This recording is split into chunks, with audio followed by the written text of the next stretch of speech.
Sa ngayon kasi no, yung pinapakita ni Mount Canlaon, nagiging ano talaga siya, nagiging na heightened yung kanyang unrest. So we really need to prepare, especially yung mga communities natin na nasa palibot lang ho ng Mount Canlaon. July 3, 2024, nang magkaroon ulit ng pagsabog ang Bulkang Canlaon. Wala mang naitalang nasawi, ngunit maraming residente ang kinailangang ilikas.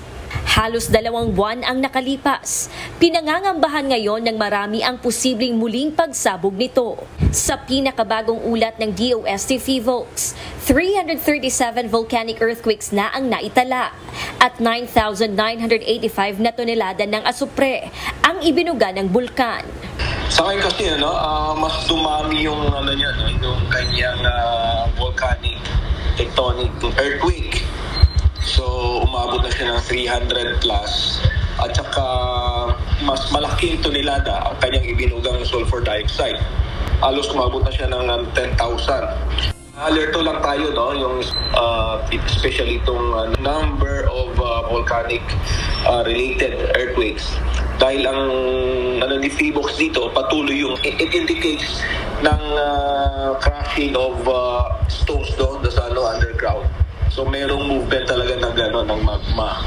And according to them, there's a high possibility na magkaroon ng phreatomagmatic eruptions. Ito yung binabantayan natin sa ngayon.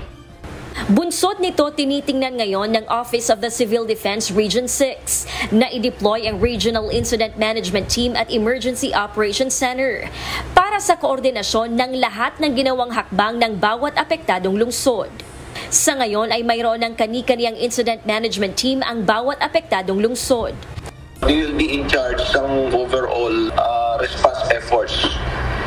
So, bali yung sa EOC, they will be staying at EOC, and if there's a need na pupuntahan nila yung mga local INT to assess them.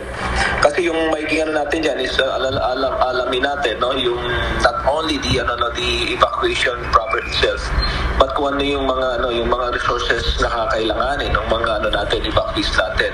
In the evacuation, tignan natin if we have enough transportation assets, and then kung saan idadalhin yung mga evacuation centers natin.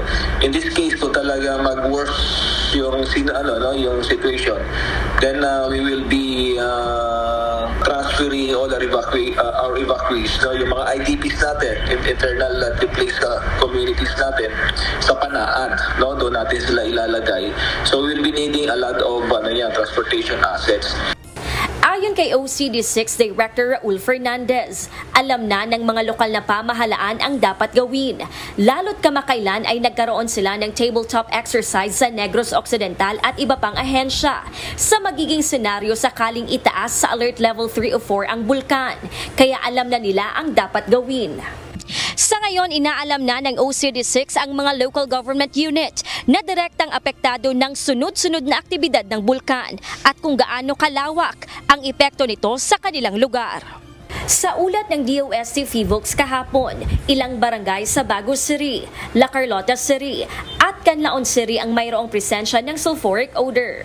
Pagtitiyak ng OCD6, ang bawat LGU ay mayroong sapat na supply ng face mask at mayroon ng direktibang ipamahagi ang face mask sa mga residente sa bawat lugar na apektado ng amoy ng asupre. Gladys Tuwabi, UNTV News and Rescue.